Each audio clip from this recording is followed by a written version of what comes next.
Je ne sais pas si on doit se féliciter du succès de cette manifestation. Oui, parce que c'est une manifestation qui manifestement répond à un besoin, un vrai besoin, puisque les gens y viennent par milliers. Et non parce que ça prouve qu'il y a encore un chômage de masse qui reste une caractéristique lourde de la société. Donc on voudrait presque que des salons comme ça n'aient pas de succès. Mais ce qu'on peut tirer comme enseignement du tour que j'ai fait là et où je parlais beaucoup avec les exposants, c'est que on s'améliore, quoi. La première année, il y avait un afflux très massif de gens qui savaient pas à quoi ça servait un salon de l'emploi, qui était un peu qui erraient un peu dans les. Alors que là, les gens manifestement tous les demandeurs d'emploi qui sont venus sont plus arrivent avec une feuille de route, savent ce qu'ils viennent chercher, se renseignent, vont directement voir les stands qu'ils veulent voir. Et que du coup, il y a eu, tous disaient que c'était plus fluide et ils ont des meilleurs contacts, voilà, des meilleurs contacts. Manifestement, tous les exposants, les entreprises qui étaient là ont senti qu'il y avait quelque chose de plus fluide et de qualitativement de meilleure qualité. Voilà.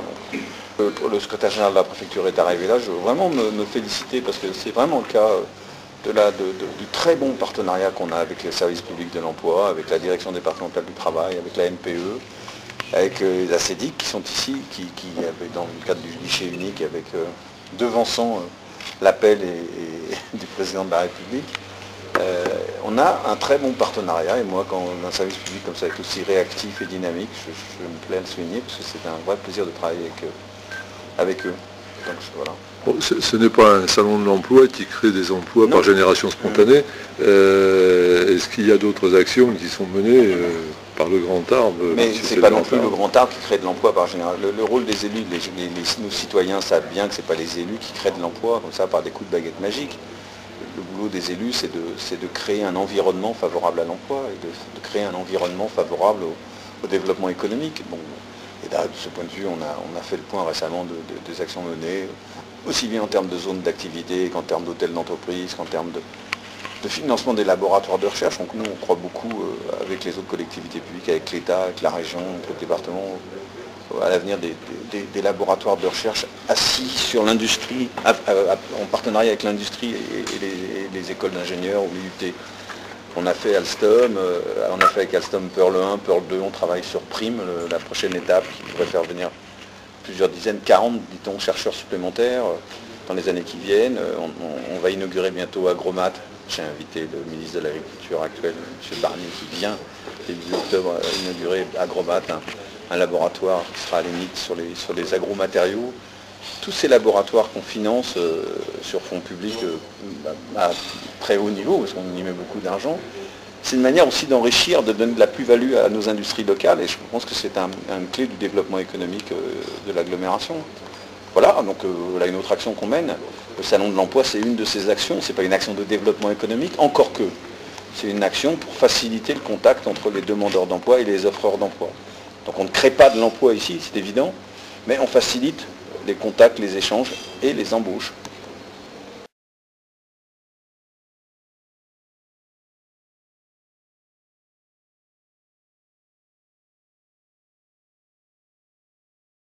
L'administration est quelque chose de complexe, donc on est là pour les aider à faire en sorte que les dossiers aboutissent rapidement. Et je ne sais pas si vous avez abordé le projet de CNOV, par exemple, au plateau de la Maison. Quand il y a un grand projet, ou un projet, je veux dire, il n'y a pas de grand projet, je veux dire, même 10 emplois, c'est important, même un emploi, c'est important, tout emploi est important. Mais quand il y a des projets assez structurants, on se met en ligne de bataille avec les élus pour faire en sorte que l'entrepreneur qui a ses difficultés par ailleurs ne soit pas confronté à des fortes difficultés administratives. Donc on est là pour l'aider et faire en sorte que ça aboutisse.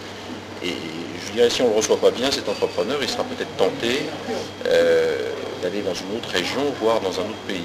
Donc nous, on pense qu'il y a une ressource humaine de qualité dans les Pyrénées, qu'il y a un environnement qui est agréable, des gens qui sont heureux, des gens heureux, c'est fait des gens qui sont heureux dans l'emploi aussi. Donc on est là pour assurer cette rencontre On est un peu des marieurs, quoi, en quelque sorte. Bon, la grande difficulté, c'est justement la complication administrative pour créer des entreprises. Et vous avez... Pas que ça, non? C'est monsieur le secrétaire général qui le dit. C'est assez complexe. Est-ce qu'il y a des projets de simplification quand même? Les législateurs sont certainement préoccupés par ces questions-là, d'ailleurs souligné par le Conseil d'État régulièrement. On sait qu'on fait beaucoup de normes, beaucoup de droits, mais c'est une évolution qui est constante. Je pense qu'on est les États-Unis ont montré le chemin, nous on a 10 ans de retard, mais c'est vrai qu'en France aujourd'hui, on légifère beaucoup, on complexifie, et les gens veulent être protégés aussi. Donc c'est sans doute la contrepartie d'une protection qu'on apporte. Donc ça devient difficile, c'est vrai. Ceci dit, honnêtement, là, nous, dans nos zones d'activité, on est toujours en négociation, en discussion avec plusieurs créateurs d'entreprises, on en installe régulièrement. Très sincèrement, c'est pas l'obstacle majeur, c'est pas ce qui nous met l'obstacle majeur, on le connaît, c'est plutôt celui du financement bancaire, du risque industriel. C'est là où les entreprises qui débutent ont le plus de soucis. Donc il faut relativiser le problème des difficultés administratives. Cela dit, on arrive à en créer, donc ils s'en créent tout le temps, les entreprises, y compris dans l'agglomération, donc c'est pas du tout insurmontable.